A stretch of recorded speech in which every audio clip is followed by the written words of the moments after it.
Live from the Las Vegas Strip studio in downtown Las Vegas, Nevada, it's BettorCenter Live. I'm your host, Brad Stein. You can watch us daily during the week, 9 a.m. PST. On Saturdays, we do it a little bit earlier. It's hosted by Louis Diamond. We do it 7 a.m. Pacific Standard Time. Here on Sunday, it's 8 a.m. PST. 3 teams up, 3 teams down. And now we move to the next, still in the wild card weekend here. Sunday, beautiful day. Little basic arithmetic for you. We had 4 pro handicappers with us today here to make us a little bit of money on BettorCenter.com, on YouTube at Louis Diamond, and on a Facebook. We had 4. 1 dropped out because his computer crapped out, forgot to charge it. So that brings us to 3. That's just basic arithmetic for my son, the 5-year-old boy. Well, anyways, we're ready to get going and talk a little football, maybe a little college basketball. We'll sprinkle in the mix. Let's introduce those 3 guys to the show right now. Our first pro handicapper comes all the way from Gilbert, Arizona, originally from Charlotte, North Carolina. He has red hair. He's our red gun, and he's been really hot with the bookie busters. Welcome to the show, Tony Gulledge. Hey, what's going on, Brad? That is Surprise, Arizona, okay? Get that right. I'm on the west side, Gilbert's to the south. And the bookie busters took a dive yesterday. I had the Seahawks, man. It was brutally awful. DOA, dead on arrival. So we're at 29, 20 wins and 9 losses. But I do have a bookie buster today to get back. And thanks for reminding me, Brad. Thanks. Appreciate that. You are very welcome. I said Gilbert because you kind of remind me. Remember Poindexter from Revenge of the Nerds? Gilbert Lewis Poindexter. So it kind of just figures Arizona. I gave you the credit with the red hair. Take it as a compliment. That's another one of your distant cousins. All right, our next guy comes all the way from Wisconsin. He loves Swiss cheese and the stinking Packers. His name is Mr. Chumley. Welcome back to the show. Welcome, Brad. I'm going to be honest. I had my first losing show yesterday. I went 2-3 with my picks, but I did hit the best basketball bet, Oklahoma, and we bounced back today. I have 2 bigger plays on the football games, 1 smaller play, and I got 3 college hoops winners for you guys. So we'll bounce back. Looking forward to being on again. Thanks, Brad. Yes, good luck to you. Hopefully you do a little bit better today. And our other guy comes from, I'm going to assume, Philadelphia, Pennsylvania, wearing the Phillies hat, loves the Eagles. Eddie J., welcome to the show. Hey, Brad, good to see you, bud. Yeah, the Eagles, I'm looking forward to that 6th draft pick and wondering who our quarterback's going to be. So I'm already in the off-season plans with the Eagles. Hopefully the Phillies can do better than 500. They've been hovering around there the last 3 or 4 years, though. All right, gentlemen, let's tackle our 3 games of the Wild Card Sunday. We had only one real upset yesterday, or I don't think it was an upset because I expected the Rams to beat the Seahawks. Many of us did because that seems like that's Russell Wilson and the Seattle Seahawks kryptonite. A really good pass rush, a really good defense. And once again, they smothered the Seahawks who really didn't show up. But we're going to get into our game number 1 here. It's the Baltimore Ravens at the Tennessee Titans. We have a road dog here. Ravens open up -4.5, currently at -3.5, so we see a little movement with the over-under, 55, currently at 54. Eddie J., since I haven't seen you in such a long time, we're going to let you start. Well, that's good, Brad. It's a 5-star play for me here today. This is the way I'm breaking it down. Might be against the grain a little bit, but Tennessee should be favored in this ball game. They should be a 3-point home favorite. They've beat the Ravens last year in the playoffs. We all know that. They beat them in the regular season this year. We know that. Lamar struggled in the playoff. We know that. And the Titans with a 2,000-yard rusher clicking on all cylinders, how are they not a 3-point favorite? So besides the fact, I think last year was the Titans' little Cinderella run. This year the Ravens get a little limelight. I don't see Lamar going 0-3. That 3.5 is so enticing. The books are just basically putting everybody on one side. We're coming into a 4th game where all 3 dogs have hit, so a favorite's knocking on the door. And I'm going money line because I don't want to get stuck with no 3-point game or anything. But 5-star, I'm confident in it. Ravens win this ball game. It's going to be a good one. It's going to be fun to watch. But I'm going to go Ravens. That's what I gave out today, 5-unit play. Just a FYI on the over-under. I know Louis on the over. It looks pretty good on the over, but we're coming off, again, 3 straight overs. Vegas likes to mix a little under in there every now and then. These 2 teams, I bet the Ravens over a lot the last 4 or 5 games, and they were set at 44 and 45-point totals. Their drives are very time-consuming. Titans are going to run the ball. This could be like a 23-20 Ravens win, 24-20, something like that. So be careful with the over, but Ravens 5-star play for me. Isn't it just interesting that Lamar Jackson, when he's the quarterback in the playoffs for the Ravens, they average under 15 points per game, but in the regular season, they're right around 30. That's just a little fact. But we'll see what happens, Eddie, because the Ravens certainly can score, and they're due for a win. We'll see. Lamar Jackson, this is, I wouldn't say a legacy game, a little bit too early for that, but this is a pretty big game to change the narrative of his early, brief career here in the National Football League. We're going to move to Chumley, because I know you want some Titans action, Chumley. I can see it on that Swiss cheese head of yours. No, Eddie was pretty much spot on. I saw this line open up at 4, and Vegas is just trying to get you to come in and take that 4 points at home. I'm not doing it. Lamar's been playing better than any quarterback except for Rodgers. Their defense has been playing good, and Titans haven't been really playing good on defense. And I think they're in for a long day. I'm definitely going to take the Ravens minus 3.5. It's going to be one of my top tier plays today. I'm going to also make a little play on the under. It's just their public is almost over 65% now on the over, and I highly doubt it makes it over today. So Ravens in the under for me as well today, Brad. The Titans are giving up 27 points per game. This might be what the Ravens and Lamar Jackson need. Only one other team has given up more than 27 points and made the playoffs. Does anyone know who that team is? It's around the 2000 era. Tony, come on. Around the 2000? Yeah. I'm not sure, man. You put me on the spot. All right. The greatest show on turf, the Rams. The Ram. There you go. Okay, and now it makes sense. Thanks for – okay. And here about today, Ravens – this was the toughest of the 3 games for me to handicap. I waffled back and forth a couple times, which is something I really don't normally do. But and AJ that was good, insightful analysis of this, because obviously to a handicapper like myself, I look at situations, I look at matchups. And what you see, Lamar Jackson, struggled against Tennessee, just has the running game of Tennessee's hurt the Baltimore defense. And then Lamar Jackson playoff performances, not good. Poor. QBR, poor. Execution, poor. Results, poor. And when you see that, you start to wonder if the anything is going to change, or are we going to see the same thing again? Tennessee has pretty much slapped them around. This is basically Lamar Jackson's put up or shut up game. And I eventually decided to back the Ravens here. The line doesn't make sense. Why? Now, we got to understand that home field isn't home field this year in 2020, and it's played out. I think if you look at the total number of games played in the NFL, the home teams won the fewest, maybe in recording, since they've been keeping track of this. So it was definitely played in effect. But still, for me, this is going to come down to Jackson controlling the game, trying to keep them off balance. And the Ravens are going to have to shut down, if not shut down, at least somewhat contain Derrick Henry. If they let him just run all over him for 200 yards, that means Tennessee's going to have a lot of possession, and this game's going to be really close at the end. And that means Jackson will have to make a play. I think today they will make the play. That total is suspiciously high. I didn't really consider the total play here. I actually paid up 125 and bought this to the 3. For some reason, I think it could be really close at the end. So for me, I'm going to align with these 3 guys. I'm playing the Ravens here in this game.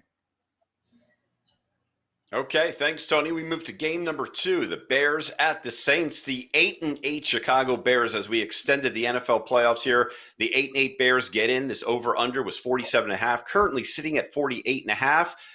Saints -8 moved up to -10.5.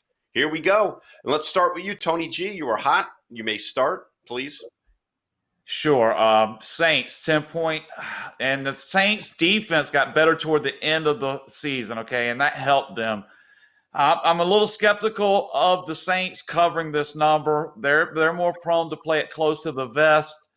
And, just make sure they get the win. So if it gets down to situated, their coach is not ultra aggressive as much as he has the persona of being ultra aggressive. He really isn't. He'll make the more conservative calls, kick the field goals, punt when needed, those type of decisions.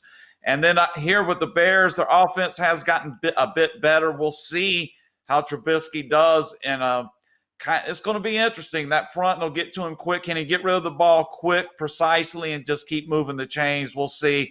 But I think at the end of the game probably is when the Bears will cover this. I think the Saints will win, but I do like the Bears with a 10 points. So that's my play. Chicago plus 10 in this game is my play.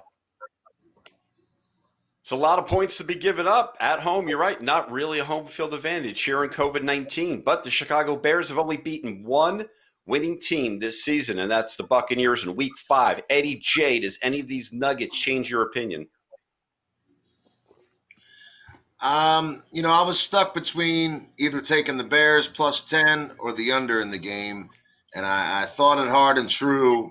And although the Bears played them in overtime, played them a good game, it still is tough to win in that Superdome, and I just don't know if they're going to match the Saints for points. I think the Bears D will give a valiant effort. They'll slow the Saints down a bit, and the Saints D is, pretty solid themselves.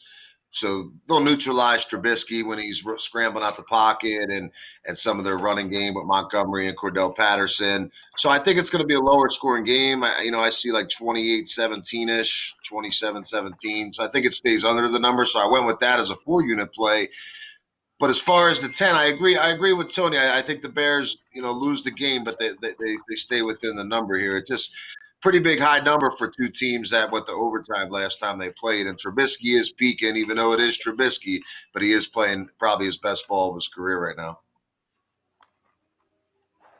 Chumley, Eddie J thinks that the Bears are going to score at least 17 points. What do you think?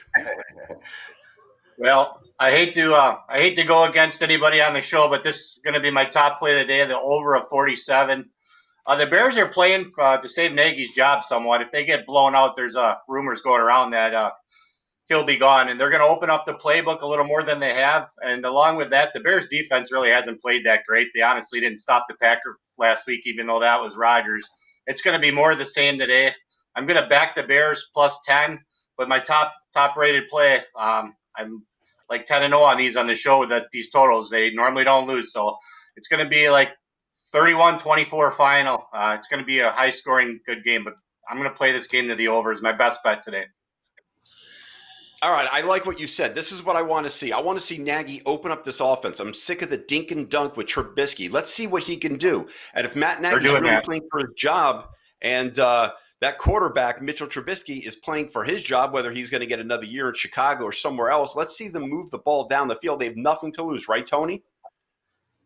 I agree. I mean, I concur as far as they need to win. It's a playoff game. What do you have to lose? You got in the playoffs at 8-8. You strategically, sure, but we'll see how they react once the game starts. Sometimes you go in with wanting to fight, like Michael Spinks against Mike Tyson, but as soon as he hits you in the gut with a hard shot, all of a sudden you don't want to fight anymore. We'll see if that's the case. I don't think it will be, and I would love to see Chicago aggressively attack and see what happens. Both defenses have scored several times this year, so I like that. I like even the thought of being a super aggressive game, because a lot of times you don't get that in the playoffs. So if what I'm hearing is true, then I'm expecting to see a good game between these two today. Thank you for watching BettorCenter Live on BettorCenter.com, on YouTube at Louis Diamond, and also Facebook. We have 3 sports handicappers because 1 left. 4 minus 1 equals 3. That guy needs to charge his computer. That's Louis Bag of Diamonds, the executive producer, but he's still watching and he's here in spirit. But don't worry, we have 3 other professionals here to make us a little bit money, help us, guide us, and entertain us. That's what we do right here at BettorCenter Live. We have game number 3. We're not going to forget about that. Our last game, this is the night game. The Browns at the Steelers. Browns minus their head coach, Kevin Stefanski. That's kind of a little odd with the over-under at 46.5. Now it's currently at 47.5. Steelers were -4. It went up to just -5 here.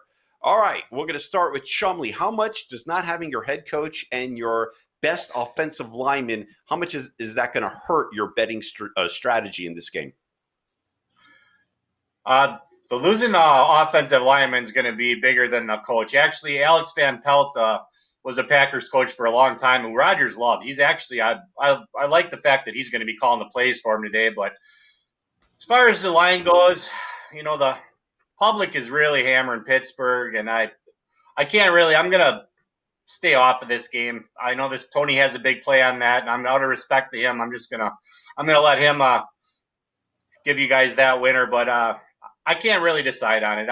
Either way, if I had to, I would lean the Browns, the Browns, but I don't really trust them either. So I'm not gonna make anything on this play. I'm staying away. All right, you Packer fan, you're going to jump out of this game. That's fine because the Pittsburgh Steelers have owned the Cleveland Browns 35-7-1 since 2000. Pure domination. And the Browns have not won a playoff game since 1994. But, of course, they were the Baltimore Ravens for a while before they came back. Eddie J, help us, please. Well, I'm here for you because this is my game of the day. And, you talk about you want to be entertained. I'm going to entertain you. I'm going to go outside the grid of handicapping and give you some different reasons why this is the play of the day. First of all, the last time the Browns made the playoffs was against the Steelers, the old Kelly Holcomb, Tommy Maddox shootout. You remember that game in the snow? That was pretty cool. Yeah. Now, let's get to some conspiracy theories here. So let's talk propaganda games. So first of all, what do we hear? Alex Smith is out. Tyler Heinege's going to start. Who's he? They covered. Jared Goff is out. John Wolford's going to have to start. They won straight up. So this is the biggest propaganda of the week, like we talk about where Vegas is trying to get you on Tennessee. Well, as soon as Monday hit, Kevin Stefanski's out. 3 coaches are out. The facility's closed. 6 players are out. They're feeding you this crap, and everyone's buying it. Give me Pittsburgh. Give me the coach is out. Look, that's just one avenue. Second avenue is we got the money line parlay aspect. The biggest bulk of change, the liability Vegas is going to take on this week is big money line favorites. Now, Seattle, that helped the books out, but they're the 3-point guy. People probably didn't like that game, but Buffalo, New Orleans, Tampa Bay, Pittsburgh, they're in everyone's money line parlays and teasers. There's got to be an upset. There's going to be an upset. Is it going to be the Bears or the Browns? It's not going to be the Bears. It's going to be the Browns. So that's avenue 2. Those are my conspiracy avenues. Let's go football now. Pittsburgh has not looked good the last 6 weeks. The Colts game, they got a big play, a couple turnovers to come back in that game, but it was sloppy. It wasn't good. They didn't look good against Buffalo. They didn't look good against Washington. Big Ben's hardly throwing the ball to any of his top receivers. He's dinking and dunking. The running game's ineffective. They lost, the guy Devin Bush. They're not as strong defensively. They're at home. It's tough to win at Heinz Field, but this is a rivalry. You say Pittsburgh's owned it, and they have, but they're building Cleveland's brand like they're building Buffalo's brand. And Kareem Hunt, Nick Chubb, they're going to pound that rock. Baker's going to make enough plays. Browns win straight up. This is my play of the day for those 3 different avenue of reasons. +6, bank on it all day, baby. Oh, yeah, I like that. Tony G, do you agree, disagree, or a little bit of both about the conspiracy and about the Browns winning straight up at Pittsburgh, Heinz Field? Hey, I'm just going to tell you what, that was enthralling, captivating, and quite entertaining. But right off the top here, I'm going to say this is going to be my bookie buster selection for Sunday NFL. Looking to bounce back from yesterday's loss with Seattle. I took it in the poop shoot with that one, and that dropped me to 20 wins and 9 losses. So about 69% now with the bookie busters. Looking to push it back over 70 with this one. Great, a lot of things going on. Like we said, Steelers literally own this team in and out. They almost beat them with their backup 24-22. Not too long ago, you got that aspect. Then you got the aspect of Cleveland. Baker Mayfield, is this finally his time? Have those commercials where he's carrying the groceries, fumbling for his keys. Is that going to help him get over the hump and win a playoff game? Getting there is one thing. That's the question you must ask. Will Cleveland be satisfied simply getting to the playoffs? This team has struggled with the 5-11, 5-11, 5-11, 6-10. 6-10 is like a winning season for this franchise the last 2 decades. And finally now they're in the playoffs. Will they just collapse with relief that they're there, or will they use this as a catapult to make the next step right away against a team that has dominated them? A lot to think about with this game. And I'm hoping at least we are for a good, entertaining game. If you want to know what I'm playing, the Bookie Busters up at BettorCenter.com, guys.